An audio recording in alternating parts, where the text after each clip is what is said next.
اللہ تعالیٰ نے اپنے حبیب کو جب اس دنیا میں بھیجا تو پہلا فیصلہ فرمایا وَمَا أَرْسَلْنَاكَ إِلَّا رَحْمَةً لِلْعَالَمِينَ، اے مخلوق خدا، ہم نے آمنہ کے لال کو ویسے نہیں بھیجا، نہ طاقت کر کے نہیں بھیجا، بے بس کر کے نہیں بھیجا، ایسا نہیں بھیجا کہ کچھ کر نہ سکیں، کچھ کہہ نہ سکیں، کچھ سن نہ سکیں، کچھ سنوا نہ سکیں، کچھ مان نہ سکیں، کچھ منوا نہ سکیں۔ اللہ نے فیصلہ فرما دیا کہ یاد رکھو یہ رسول خدا وہ ہیں، ہم نے اس کائنات کے لیے انہیں رحمت للعالمین بنا کے بھیجا۔ کوئی بندہ کہہ سکتا ہے کہ اللہ کی رحمت کا مجھے فائدہ نہیں ہے؟ کوئی نہیں کہہ سکتا۔ اللہ کی رحمت ہو اور پھر فائدہ نہ ہو، یار علم لوگوں میں یہ مسئلہ بڑا چلتا ہے کہ جی آپ دعا کرتے ہیں، یوں کرتے ہیں کہ اللہ اپنے حبیب کے صدقے میں عطا فرما دے، کیا اس سے یہ بہتر نہیں ہے کہ آپ یہ کہیں کہ اللہ اپنی رحمت کے صدقے عطا فرما دے؟ میں نے کہا اللہ کے بندے تو نے کلام مجید نہیں پڑھا، اللہ کی جتنی رحمتیں ہیں سب سے بڑی رحمت محمد مصطفیٰ ہیں۔ تم دور سے بات کرتے ہو، ہم ڈائریکٹ کہہ دیتے ہیں، فرق اتنا ہے۔ اللہ نے کیا فرمایا وَمَا أَرْسَلْنَاكَ إِلَّا رَحْمَةً لِلْعَالَمِينَ، ہم نے آپ کو کل جہانوں کے لیے، فرشتوں کے لیے، جنات کے لیے، حیوانات کے لیے، نباتات کے لیے اور ایسی چیزوں کے لیے بھی بظاہر جن میں جان نہیں، ایسی چیزوں کے لیے بھی جو زندگی رکھتی ہیں، زمین کے نیچے، زمین کے اوپر، زمین پر، تحت الثری، عرش معلی، ہر جگہ، ہر مقام کے لیے ہم نے آپ کو رحمت للعالمین بنا کے بھیجا ہے۔ جبرائیل امین سے پوچھا گیا اے جبرائیل بتا تو صحیح، جب ابلیس اتنی عبادت کر کے اس مقام تک پہنچا، اسے اللہ نے راندہ درگاہ کیا، اے جبرائیل امین کہ آپ کو خطرہ نہیں تھا کہ اللہ کی بارگاہ سے پکڑ ہو جائے گی؟ تو جبرائیل امین نے جو جواب دیا کتابوں میں لکھا ہے کہ جبرائیل امین کہنے لگے پہلے ہم بھی ہر وقت ڈرتے تھے، لیکن جب سے مصطفیٰ کے در کی خدمت ملی اب ڈر دور ہو گیا۔ اللہ مصطفیٰ کے صدقے بچائیں۔ اللہ اکبر،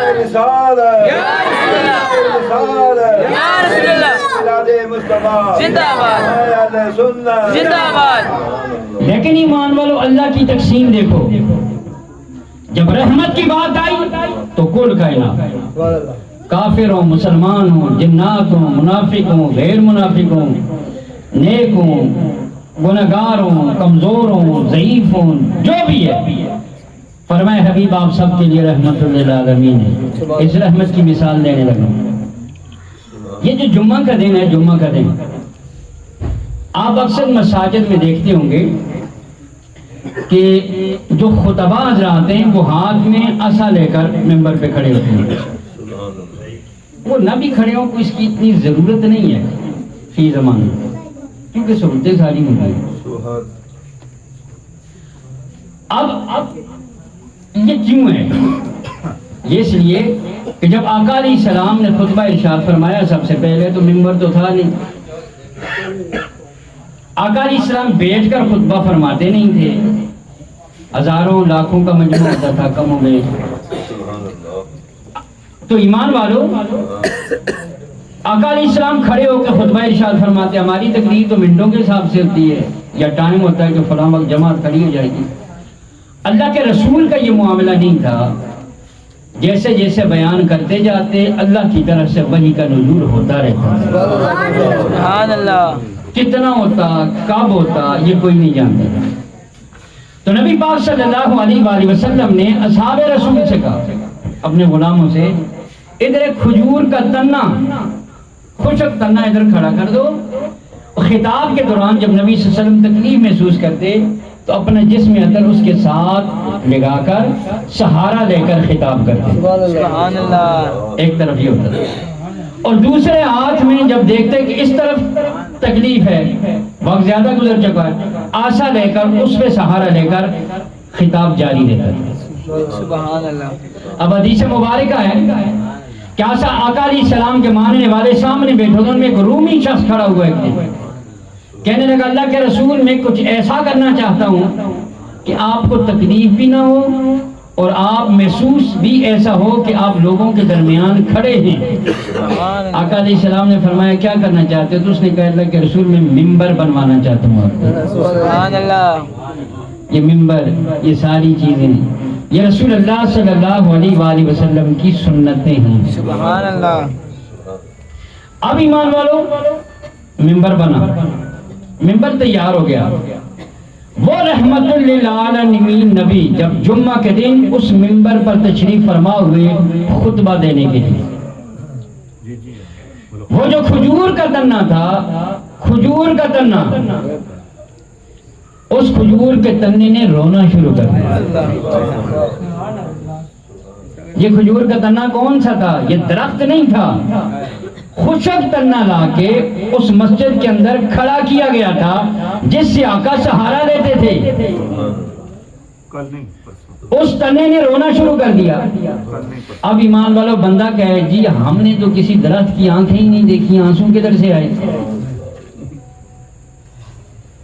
اس کی تو آواز ہی نہیں نکلتی، وہ کیسے رو سکتا ہے؟ لوگوں جب اللہ کے رسول کی بات ہو تو اللہ کی ذات اپنے قانون قدرت سے دنیا کے نظام کو بدل دیتی ہے۔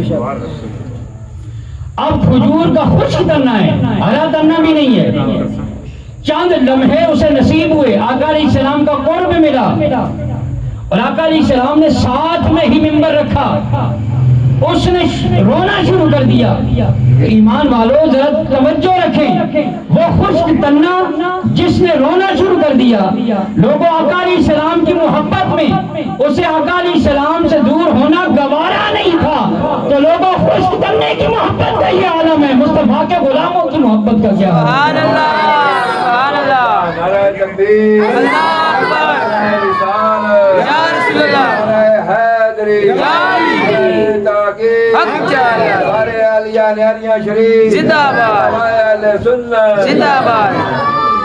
اب رحمت کی بات تھی تو کل کائنات، لیکن اب نبی کی ذات کی بات ہے۔ رحمت کی بات ہے تو سب کے سب، لیکن اب ذات نبوت کی بات ہے۔ آقا علیہ السلام نے قانون ہی بدل دیا، آقا علیہ السلام کے لیے قانون بدل دیا گیا اللہ کی طرف سے۔ اللہ تبارک و تعالی نے ارشاد فرمایا ان اللہ و ملائکتہ یصلون علی النبی، بے شک اللہ اور اس کے سارے فرشتے نبی صلی اللہ علیہ وسلم پر درود بھیجتے ہیں۔ اب سنیں، اللہ اور اس کے سارے فرشتے نبی پاک صلی اللہ علیہ وسلم پر درود بھیجتے ہیں، تو ایمان والو جس نبی پر اللہ کی ذات درود بھیجے اس کے سارے لا تعداد فرشتے درود بھیجیں، ہمارے درود کی کوئی ضرورت رہتی ہے وہاں؟ خود اللہ کی ذات جس نبی پر درود بھیجے۔ اب اللہ کہتے ہیں کہ بے شک تمہارا پروردگار اور اس کے تمام نورانی فرشتے درود بھیج رہے ہیں نبی صلی اللہ علیہ وسلم پر۔ اب اہل علم جانتے ہیں کہ جو درود بھیجنا ہے ہمارے ہاں وقفہ ہوتا ہے، اللہ کے ہاں کوئی وقفہ نہیں ہوتا۔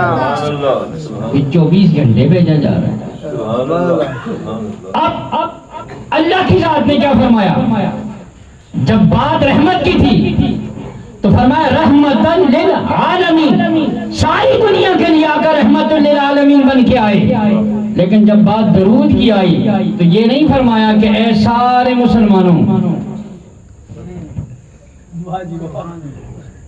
نماز سب کے لیے، روزہ سب کے لیے، زکوٰۃ سب کے لیے، حج سب کے لیے، فرائض مستحبات سب کے لیے، مناجات سب کے لیے، دعائیں سب کے لیے، لیکن اب محبوب کا قرب دینا تھا تو فرمایا سب کے لیے نہیں، آسمان والے سب شامل ہوں گے، زمین والے صرف مومن شامل ہوں گے۔ رحمت کی بات ہے تو کل کائنات، اب درود کی بات ہے تو فرمایا یا ایھا الذین آمنوا اے ایمان والو، اس کا معنی کیا پتا چلا کہ لوگوں درود پڑھنے سے پہلے مومن کی تقدیر کا فیصلہ میرا رب کر دیتا ہے کہ جس کی زبان سے درود محبت سے جاری ہوتا ہے وہ سمجھ لے درود بعد میں جاری ہوتا ہے، سند اللہ کی طرف سے پہلے دی جاتی ہے۔ ایمان والے پیاری حدیث دینے لگا ہوں۔ آقا علیہ السلام نے فرمایا کہ میری قبر پر اللہ نے ایک فرشتہ کھڑا کیا ہے، اس فرشتے کا کام یہ ہے وہ ساری دنیا کی آوازیں سنتا ہے، اللہ نے طاقت دی۔ اب تھوڑا سا ساؤنڈ اونچا ہو جائے نا بندے کو آوازیں مکس ہو جائیں، لیکن اللہ طاقت دے نا تو ساری دنیا کی آوازوں میں سے بھی درود کی آواز نکھر کے سامنے۔ اب ایمان والو یہ تو سمجھ آ گئی کہ ہم نے درود پڑھا اسے آواز آ گئی، لیکن اسے باپ کا کیسے پتہ چلا؟ یہ تو بندے کو خود بھی کم ہی پتہ ہوتا ہے۔ یہ راز ہے جو اللہ اور بندوں کے درمیان ہے۔ قیامت کے دن اللہ کی ذات جب لوگوں کو بلائے گی، مختلف حدیث ہیں، جب بلائے گی اللہ کی ذات تو ماں کا، ایک حدیث ہے ماں کا نام لیا جائے گا۔ وہ اس لیے لیا جائے گا کہ کوئی بے پرد نہ ہو، اللہ کی ذات پردہ ڈال کے سب کو، کوئی شرمسار نہ ہو۔ جب بات اس کی ہو، اللہ کی ذات کی بات ہو تو فیصلہ کچھ اور ہوتا ہے، اور جب محبوب کی بات ہو تو فرمایا نہیں نہیں، یہاں وہ بلایا جائے گا جس کا باپ اپنا ہوگا۔ کیوں؟ پاک لوگوں کے منہ سے میرا رب درود قبول فرماتا ہے۔ یا ایھا الذین آمنوا، اے ایمان والو، صلو، درود بھیجو۔ اب اہل علم جانتے ہیں عوام میں تشویش پائی جاتی ہے کہ سلام ہم یہاں سے پڑھیں یا وہاں جا کے پڑھیں، سلام کہاں سے پڑھیں؟ قرآن مجید کے اندر سیدھا سیدھا فیصلہ ہے، جہاں درود پڑھو وہیں سلام پڑھو۔